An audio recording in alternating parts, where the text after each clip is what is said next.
নমস্কাৰ। আজি মোৰ শ্ৰেণীকোঠাত লৈ আহিছোঁ অষ্টম শ্ৰেণীৰ অধ্যায় নম্বৰ 10 আৰু এই অধ্যায়ৰটো হৈছে কৈশোৰ কালৰ বা বয়সন্ধি কালৰ অৱস্থা। কৈশোৰ কাল বা বয়সন্ধি কাল কাক বোলে এইটো বিষয়ে আমি জানাৰ আগতে আমি কিছু কথা আগতে শিকি আহিছোঁ, সেই বিষয়ে অকণমান আমি আলোচনা কৰিব ওলাইছোঁ। তো আমি আগৰ ক্লাছত শিকি আহিছোঁ যে বৃদ্ধি কিদৰে হয়, প্ৰজনন অংগ বিকাশ বা তাৰ প্ৰজনন, এইবিলাক বিষয়ত আমি আগৰ ক্লাছত বা আগৰ অধ্যায়বিলাকত আমি শিকি আহিছোঁ। তো বংশবৃদ্ধি তাৰ আঁৰত লুকাই আছে এটা প্ৰজনন প্ৰক্ৰিয়া, আৰু এই প্ৰজননৰ কাৰণে ইয়াত লুকাই আছে এইটো হ'ল প্ৰজনন অংগৰ বিকাশ হ'ব লাগিব। তো এইবিলাকৰ যেতিয়া এটা সম্পৰ্ক, ইহঁতৰ মাজত এটা সম্পৰ্ক হৈ আছে। কেতিয়া আমাৰ প্ৰশ্ন হ'ল যে মানুহে বা যিকোনো জীৱ এটা নিৰ্দিষ্ট বয়সলৈ তাৰ কি কৰিব, বয়সৰ পিছত তাৰ প্ৰজনন কৰিবলৈ প্ৰজনন কৰিবৰ কাৰণে প্ৰস্তুত হয়, বা প্ৰজনন বা বংশ দেহৰ বৃদ্ধি হয়, বিকাশ হয়, এইবিলাক আমি গম পাওঁ।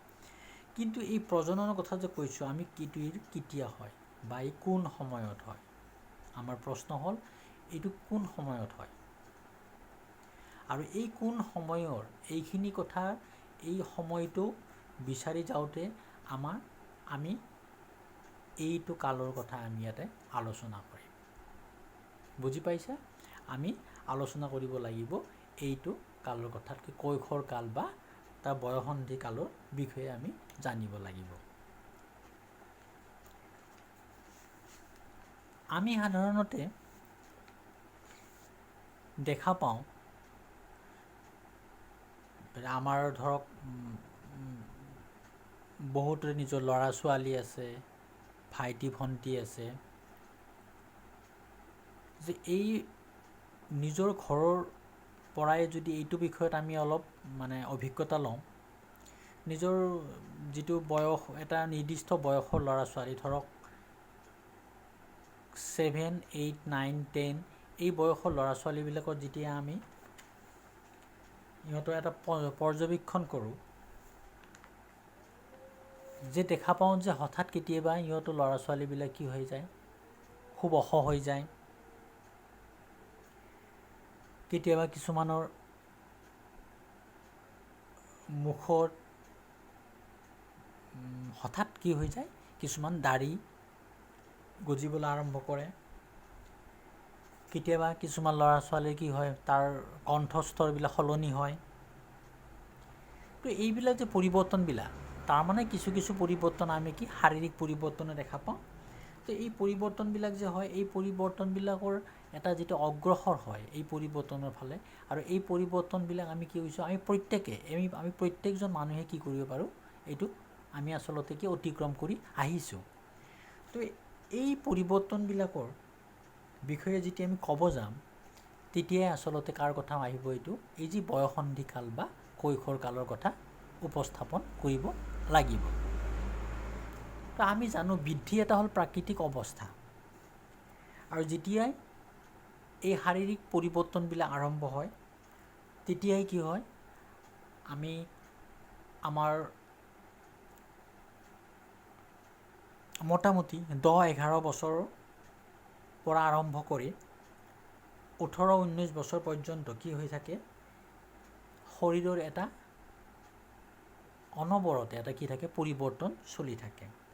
আৰু এই পৰিৱৰ্তনখিনি সাধাৰণতে মনোবিজ্ঞানীয়ে হওক বা বিজ্ঞানৰ ভাষাত তাক কি বুলি কোৱা হয়, বয়সন্ধি কাল বুলি কয়। আৰু ইংৰাজীত এই কালটোক কোৱা হয় টিন এজাৰ। তাৰমানে টিন এজাৰ বুলি কৈ আহিছোঁ এনেকৈ যে 13, 14, 15, 16 টিন যিটো আছে, এইটো টিন এজাৰ বুলিও কোৱা আমি জানো এইটো।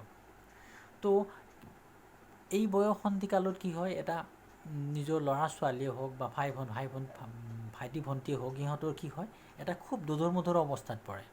হঠাৎ যেতিয়া শৰীৰৰ পৰিৱৰ্তন কিছুমান হ'বলৈ আৰম্ভ কৰে, তেতিয়া সিহঁতে খুব এটা লাজ অনুভৱ কৰিব পাৰে, কিছু সংকোচ অনুভৱ কৰে। আৰু এইকাৰণে এইখিনি সময়ত আৰু এটা গুৰুত্বপূৰ্ণ কথা হ'ল কি, এই বয়সন্ধিকালত ল'ৰাবিলাকতকৈ ছোৱালীবিলাকৰ কি হয়, সিহঁতৰ শাৰীৰিক পৰিৱৰ্তনটো খুব সোনকালে হয়। আৰু এইটো কথা মনত ৰাখিব লাগে, এই পৰিৱৰ্তনটো যদি সোনকালে আৰম্ভ হয় যদিও, কিন্তু নিৰ্দিষ্ট 18-19 বছৰৰ ভিতৰতে কি কৰে, ল'ৰাৰো সেই একে পৰিৱৰ্তনখিনি সমান হৈ যায়। অৰ্থাৎ যদি কেতিয়াবা আমি দেখা পাওঁ যে ধৰক 10-11 বছৰ বয়সতে যদি এটা ছোৱালীয়ে যদি শাৰীৰিক পৰিৱৰ্তনবিলাক আৰম্ভ হয়, খুব অস-পাস হৈ যায়, কিন্তু ল'ৰা ধৰ একে বয়সৰ ল'ৰাই আছে, কিন্তু তাৰ কিন্তু ইমান তাৰ মানে উচ্চতা বৃদ্ধি হোৱা নাই। কিন্তু এটা কথা মন কৰিবলগীয়া, যেতিয়া ল'ৰাটো কি 18-19 বছৰ পাই যাব, তেতিয়া কি হ'ব, তাৰ কিন্তু শাৰীৰিক অৱয়ব, অৰ্থাৎ কি তাৰ উচ্চতা বৃদ্ধি হৈ, তাৰ মাত কথাৰ বৃদ্ধি হৈ কিন্তু কি হয়, এই ছোৱালীজনীৰ সমানে হৈ যাব পাৰে। তো আৰু কিন্তু এটা কথা মনত ৰাখিব লাগে, কিন্তু প্ৰত্যেকটো ল'ৰা ছোৱালীৰ ক্ষেত্ৰতে কি তাৰ মানে বয়সন্ধিকালৰ পৰিৱৰ্তনবিলাক কিন্তু একেলগে নহ'বও পাৰে, কিছুমানৰ আগা পিছা হ'ব পাৰে। তো আমি এইটোৱে ক'লোঁ যে বয়সন্ধিকালৰ এই যিটো পৰিৱৰ্তন, এই পৰিৱৰ্তনখিনি আমি কি বুলি কোৱা হওঁ, যৌৱন অৱস্থা বুলি কওঁ। আৰু এই যৌৱন অৱস্থাটোক ষ্টেনলি হল নামৰ এজন মনোবিজ্ঞানীয়ে কৈছিল ধুমুহাৰ লগত তুলনা কৰিছিল। কাৰণ এইখিনি সময়ত কি হয়, ল'ৰা ছোৱালীৰ উভয়ৰে কি হয়, এটা হঠাৎ পৰিৱৰ্তন হয়। আৰু হঠাৎ পৰিৱৰ্তন হোৱাৰ ফলতে সিহঁতৰ মানে মানসিক, শাৰীৰিক, বৌদ্ধিক বিভিন্ন ক্ষেত্ৰত কি হয়, সিহঁতৰ ক্ৰিয়া কৰে। আৰু এই ক্ৰিয়া কৰাটোৱে সাধাৰণতে আমাৰ কি হয়, সিহঁতৰ এটা সাংঘাতিক পৰিৱৰ্তন, তেওঁলোকৰ দেহলৈকে এটা সাংঘাতিক পৰিৱৰ্তন আহে। সেইকাৰণে তেওঁ কি কৰাইছিল, এইটো সময়ছোৱাক ধুমুহাৰ লগত তুলনা কৰিছিল। এই সময়ছোৱাতে আমি যৌৱন অৱস্থা বা তাক কি বুলি ক'ব পাৰোঁ, প্ৰজনন ক্ষমতা প্ৰাপ্তি অৱস্থা বুলি ক'ব পাৰোঁ।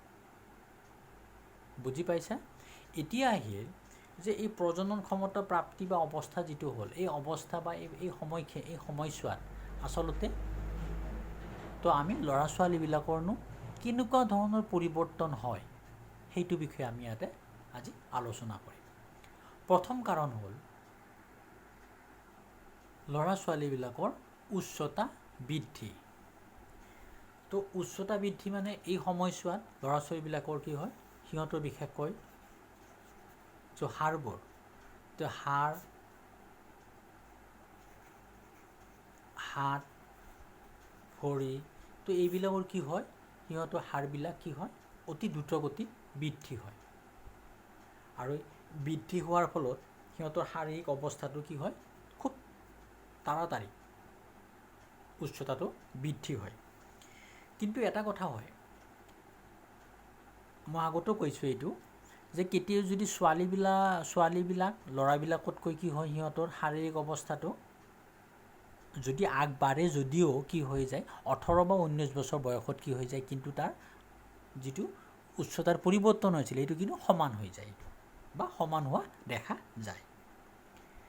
আৰু কিন্তু বৃদ্ধি কিন্তু মই আগতেও কৈছোঁ, এইটো উল্লেখ কৰিছোঁ যে বৃদ্ধি কিন্তু সকলোৰে ক্ষেত্ৰত, সকলো ল'ৰা ছোৱালীৰ ক্ষেত্ৰত সকলোৱে একে সময়তে নহয়।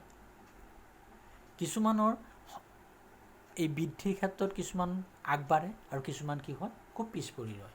হঠাৎ 2-3 বছৰ পিছত তাৰ সেই বৃদ্ধিৰ প্ৰকাশ ঘটিব পাৰে, কিন্তু একেলগে সকলো ল'ৰা ছোৱালীবিলাকৰে কিন্তু বিকাশ সম্ভৱ নহয়, কিন্তু প্ৰায়ভাগৰে হোৱা দেখা যায়।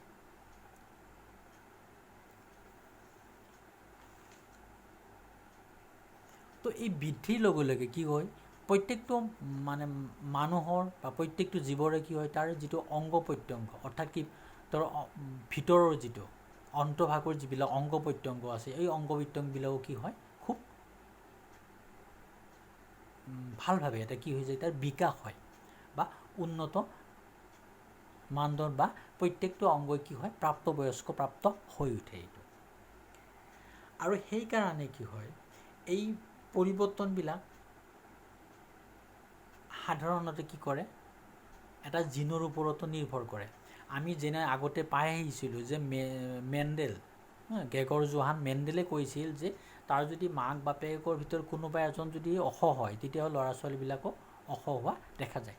এনেকুৱা এটা মানে জিনীয় সূত্ৰৰ সহায়তো কি কৰে, এই ল'ৰা ছোৱালীবিলাকৰ যিটো উচ্চতা বৃদ্ধি এইটো নিৰ্ভৰশীল হয়। ইয়াত আৰু জৰুৰী কথা এটা আছে যে প্ৰত্যেক ল'ৰা ছোৱালীৰ যে বৃদ্ধি বিকাশ হ'বৰ কাৰণে কি লাগে, সিহঁতৰ অতি প্ৰয়োজনীয় হ'ল পুষ্টি।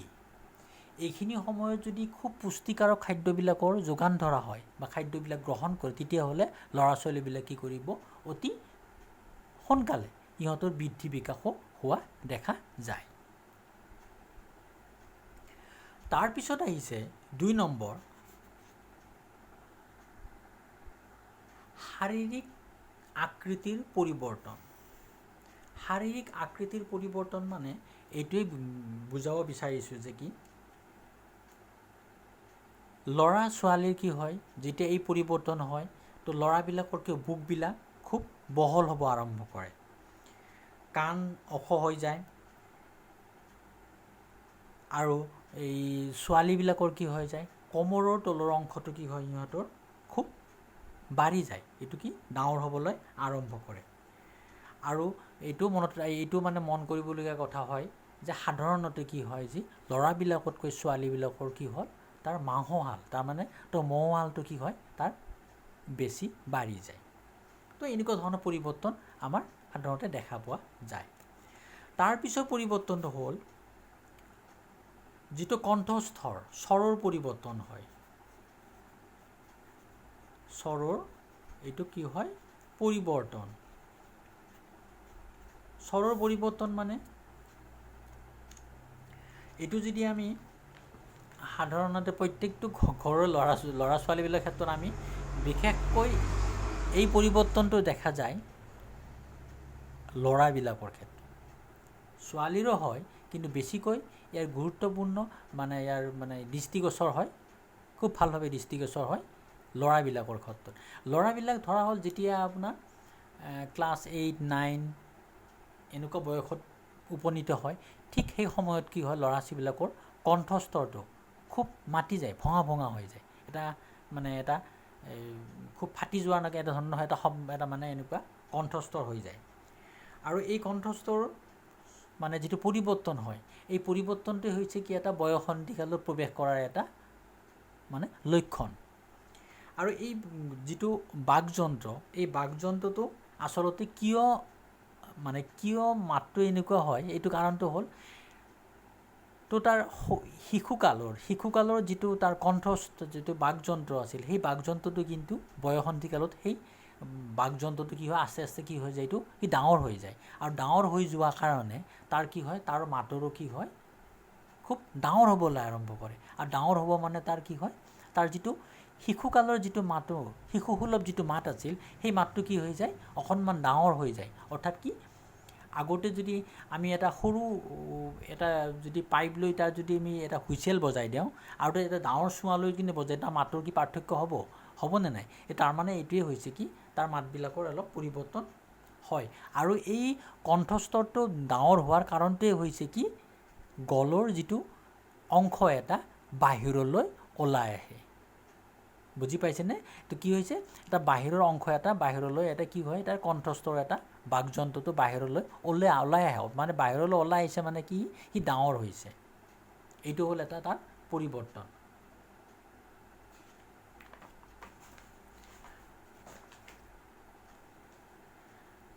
কিন্তু ছোৱালীবিলাকৰ ক্ষেত্ৰত কিন্তু কি হয়, সিহঁতৰ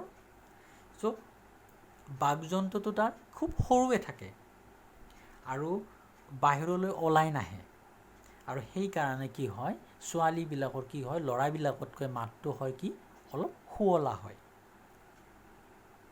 আৰু ল'ৰাবিলাকৰ মাতটো কি হয়, যেতিয়া এই বয়সত কি হৈ যায়, খুব গধুৰ হ'ব আৰম্ভ কৰে। তো এইটো আছিল আমাৰ।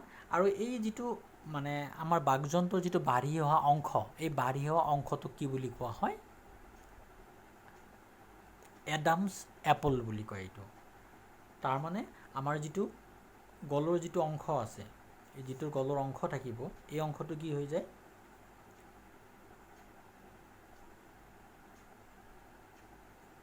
ধৰক এনেকুৱা এটা অংশত কি হৈ যায়, ই এটা বাঢ়ি আহিব ধৰে, এইটো ঠিক এনেকুৱা এটা অংশ বাঢ়ি যায়, আৰু এই বাঢ়ি অহা অংশটো কি বুলি কোৱা হয়, এডামছ এপল বুলি কয়। এইটো এডামছ এপল, এইটো কয় এডামছ এপল বুলি কোৱা হয়। তাৰ পিছৰ কাৰণটো হ'ল আমাৰ এই সময়ত ঘাম আৰু যিবিলাক তৈলগ্ৰন্থি থাকে, এই তৈলগ্ৰন্থিবিলাকৰ আধিক্য হয়, তাৰমানে তাৰ হেৰিটো বাঢ়ি যায়, আৰু সেইকাৰণে এই বয়সত কি হয়, যিবিলাক সাধাৰণতে আমাৰ শালমইনা বা ব্ৰণ এইবিলাক ওলাবলৈ আৰম্ভ কৰে। বুজি পাইছা এতিয়া? তাৰমানে আৰু এই বয়সতো আমাৰ কি হয়, এইবিলাকৰ মানে তাৰ যিবিলাক মানে আমাৰ গ্ৰন্থি থাকে, এই গ্ৰন্থিবিলাকৰ কি হয়, খুব পূৰ্ণ বিকাশ হয়, আৰু মানে যিটো বিকাশ হোৱাৰ লগে লগে কি কৰে, ইহঁতৰ ঘাম বা তৈলগ্ৰন্থিবিলাকৰ বেছি নিঃসৰণটো বেছিকৈ বাঢ়ি যায়, আৰু বেছি বাঢ়ি যোৱাৰ কাৰণে কি হৈ যায়, আমাৰ তেতিয়া আমাৰ মুখ এইবিলাকত কি কৰে, ব্ৰণ বা শালমইনাবিলাক ওলাবলৈ আৰম্ভ কৰে। ঠিক আছে?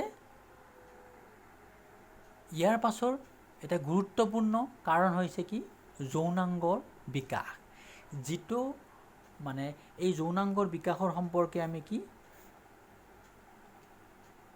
আগৰ অধ্যায়বিলাকত আমি তাৰমানে অধ্যায় নম্বৰ 9 এইটো শিকি আহিছোঁ, যে এইটো মানে বয়সন্ধিকালতে যে অণ্ডাশয়, লিংগ এইবিলাকৰ যে পূৰ্ণাংগ বিকাশ হয়, বা স্ত্ৰীৰ ক্ষেত্ৰত যেতিয়া তাৰ ডিম্বাশয়বিলাক বা ডিম্বাণু এইবিলাকৰ কি হয়, খুব পূৰ্ণতা প্ৰাপ্ত হয়, আৰু এই পূৰ্ণতা প্ৰাপ্ত হোৱাৰ কাৰণে কি কৰে, এই সময়তে কি হয়, প্ৰজননৰ কাৰণে সম্পূৰ্ণ প্ৰস্তুত হয়। হৈছে? তো ইয়াৰ পাছৰ এটা গুৰুত্বপূৰ্ণ কাৰণ হ'ল, এই কাৰণটোৱে হ'ল যে মানসিক, বৌদ্ধিক আৰু আৱেগিক যিটো এটা পূৰ্ণতা বিকাশ পায়। তো বয়সন্ধিকালৰ এটা গুৰুত্বপূৰ্ণ কাৰণ সিহঁতৰ যে ল'ৰা ছোৱালীবিলাকৰ চিন্তা শক্তিবিলাক বিকাশ ঘটে, আৰু এই সময়ছোৱাত ল'ৰা ছোৱালীবিলাকে নিজকে কি ভাবি লয়, স্বাৱলম্বী বুলি ভাবি লয়, যেন স্বাধীন, আৰু তেওঁলোকৰ এনেকুৱা ভাৱ হয় যে তেওঁ সকলোবিলাক শিকিছে, তেওঁ এতিয়া খুব ডাঙৰ হৈছে, তেওঁৰ যিটো সচেতনতা এইটো বৃদ্ধি পাইছে, আৰু তাৰ লগে লগে কি হয়, সিহঁতৰ বুদ্ধিৰ যিটো বিকাশ হয়, আৰু এই সময়ছোৱাত কি কৰে, তেওঁলোকে বহু কথা বেছিভাগ সময় কি কৰে, নিজৰ চিন্তা কৰে। চিন্তা মানে এনেকুৱা কিছুমান দিবা স্বপ্ন দেখে, তেওঁ মানে ডাঙৰ হৈ এনেকুৱা কৰিব, কোনোবাক যদি আদৰ্শ হিচাপে কোনোবাক গ্ৰহণ কৰে, ঘৰৰ কোনোবা মানুহ হ'ব পাৰে বা কোনো বাহিৰৰ মানুহ হ'ব পাৰে, ল'ৰা ছোৱালী উভয়ে এই সময়ছোৱাত আদৰ্শৱান মানুহৰ সন্ধান কৰে, আৰু তেনেকুৱা মানুহবিলাকৰ অনুসৰণ কৰি তেওঁলোক এনেকুৱা হ'ব বিচাৰে, এনেকুৱা ধৰণৰ পৰিৱৰ্তন সিহঁতৰ কি খুব বেছিভাগ সময় কি কৰে, সিহঁতে দিবা স্বপ্ন অৰ্থাৎ কি চিন্তা কৰিয়ে কটায়। আৰু সেইকাৰণে এই সময়ছোৱাত আমাৰ যিটো অভিভাৱক, শিক্ষক শিক্ষয়িত্ৰী, দাদা বাইদেউ, মাক দেউতাক এইবিলাক কি কৰিব লগা হয়, এই ল'ৰা ছোৱালীক এই সময়খিনি খুব তাৰ ছাঁটোৰ নিচে লাগি থাকিব লাগে, কিন্তু লাগি থাকিব লাগে, কিন্তু এইটো বুজাব নালাগে যে তেওঁলোকে তাৰ লগত তেওঁ ল'ৰা ছোৱালীৰ লগত ছাঁটোৰ নিচিনা লাগি আছে। দূৰৰ পৰাই নিৰীক্ষণ কৰিব লাগে, আৰু সকলো কথা কি কৰিব লাগে, এইটো যিটো বন্ধুত্বসুলভভাৱে সমাধান কৰাৰ চেষ্টা কৰিব লাগে। এই সময়ত তেওঁলোকৰ যদি কিছুমান ভুলো কাম কৰে, ভুল কৰিলে তেওঁলোকক বুজাই দিব লাগে, এইটো কাৰণটো এনেকুৱা হ'ব, এইটো কৰিলে এইটোৰ ফলাফল এনেকুৱা হ'ব, বা এইখিনি সময়ত এইটো কৰিব নালাগে, পিছত কৰিবা, এনেকুৱা ধৰণৰ কিছুমান কাৰণ তেওঁলোকক খুব উপযুক্ত প্ৰমাণ সহকাৰে এইটো বুজাই দিলে তেওঁলোকক কি হ'ব, বুজি পোৱাৰ চেষ্টা হ'ব।